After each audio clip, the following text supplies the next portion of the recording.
6 महीने से जिम जा रहे हो या 1 साल से जिम जा रहे हो और तुम वैसे की वैसे ही सेम दिखते हो, तुम्हारी बॉडी के अंदर कुछ भी चेंजेस नहीं आए हैं, तो तुम कहीं ये 3 या 4 गलती तो नहीं करे जिससे तुम्हारी बॉडी बदल नहीं पा रही, ट्रांसफॉर्म नहीं कर पा रही।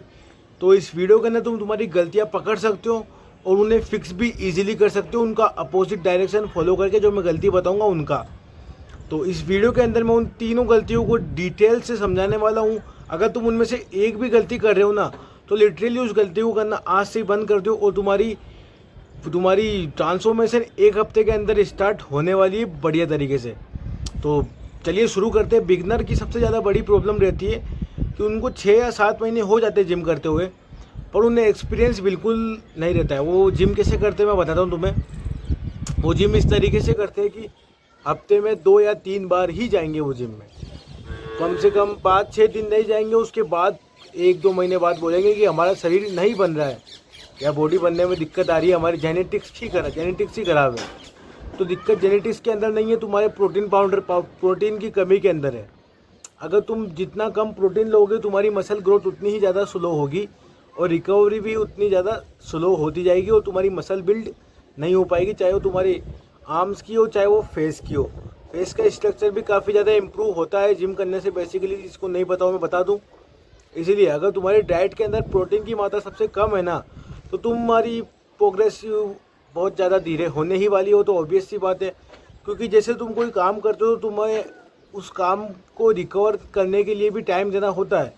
अगर तुम प्रोटीन नहीं खाओगे तो तुम्हारी रिकवरी कैसे होगी और तुम्हारी मसल बिल्ड कैसे होगी। इसलिए प्रोटीन मेक श्योर तुम्हारी डाइट के अंदर तुम्हारी बॉडी वेट का 2 गुना होना ही चाहिए। अगर तुम 80 किलो के हो तो तुम्हें 160 ग्राम प्रोटीन डेली का खाना ही चाहिए, चाहे कुछ भी हो जाए, अगर तुम्हें ज़्यादा जल्दी रिजल्ट चाहिए तो। नंबर 2 पॉइंट इस प्रोग्रेसिव ओवरलोड को बिल्कुल भी ध्यान नहीं देना। प्रोग्रेसिव ओवरलोड तुम्हारी ओवरऑल फिजिक को बढ़िया तरीके से पुश करता है बनने के लिए, क्योंकि उसके अंदर प्रोग्रेसिव ओवरलोड नाम ही आ गया, तुम्हें पता ही होगा, बेसिक सी बात है। इसलिए तुम्हें हर वीक के अंदर या तो तुम जितना भी, मान लो सपोज करो तुम 5 किलो के डंबल से बाइसेप कर्ल कर रहे हो, तो तुम 1 महीने बाद भी वही कर रहे हो, क्योंकि इससे मसल तुम्हारी कभी भी नहीं बनने वाली है, चाहे तुम प्रोटीन पाउडर ले लो चाहे कितना ले लो। हालांकि बनेगी, वो जितना बनना चाहती है उतना बन जाएगी, वो थोड़ा बहुत ग्रो हो जाएगी।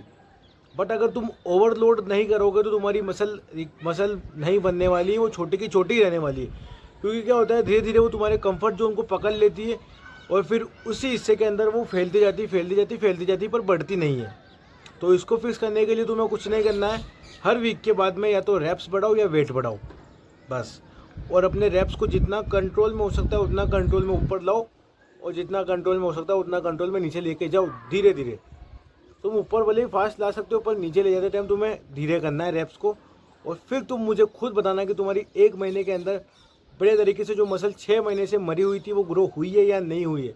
क्योंकि ये चीज़ मैंने खुद पर्सनली एक्सपीरियंस करी। मैं होम वर्कआउट करता हूँ, इसलिए मेरे पास उस टाइम 5 से 10 किलो के ही डंबल थे। मैं उनसे 12 रैप्स, 12, 10, 8 ये वाली रैप्स लगाया करता था। तो मुझे भी 2-3 महीने बाद ऐसा लगा कि यार मसल बिल्ड हो ही नहीं रहे, बिल्कुल ही नहीं हो रहे।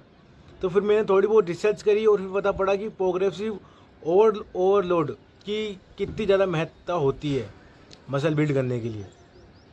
उसके बाद से मैंने इसके ऊपर बढ़िया तरीके से ध्यान देना चालू करा और रिजल्ट तुम्हारे सामने, फिजिक बढ़िया तरीके से मेंटेन हुई है। तो प्रोग्रेसिव ओवरलोड के ऊपर भी मेक श्योर तुम्हें बढ़िया तरीके से ध्यान देना है। और बेसिक सा पॉइंट है छोटा सा, इसको अगर तुम फिक्स कर लोगे तो तुम्हारी रिजल्ट 1 या 2 दिन में ही दिखने लग जाएंगे भाई, 1 या 2 दिन में ही। जो 6 महीने से मरा हुआ था वो है तुम्हारी रिकवरी तुम किस तरीके से कर सकते हो, तुम्हारी स्लीप लेके।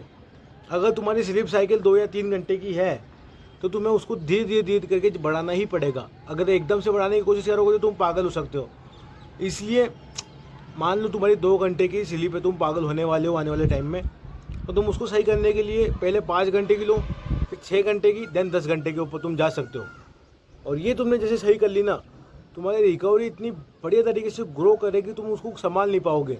और इसके साथ साथ तुमने विटामिन डी के ऊपर भी बढ़िया तरीके से ध्यान देते जाना है। 10 मिनट तुम धूप के नीचे बैठ जाओ, तुम्हारा टेस्टोस्टेरोन उबाले मारने लग जाएगा, जिससे तुम्हारी मसल ग्रोथ होनी ही होनी है। क्योंकि यही एक हार्मोन होता है जो लड़कों के अंदर ग्रोथ का काम करता है। इसलिए तुम्हारा टेस्टोस्टेरोन जितना हाई और तुम्हारी रिकवरी जितनी अच्छी होगी ना, तुम्हारी बॉडी ही उतनी जल्दी बड़े तरीके से ट्रांसफॉर्म करने वाली है। इसलिए रिकवरी को कभी भी इग्नोर मत करना, स्पेशली अगर तुम्हें बढ़िया अच्छा खासा मसल मास चाहिए अपने बॉडी के ऊपर।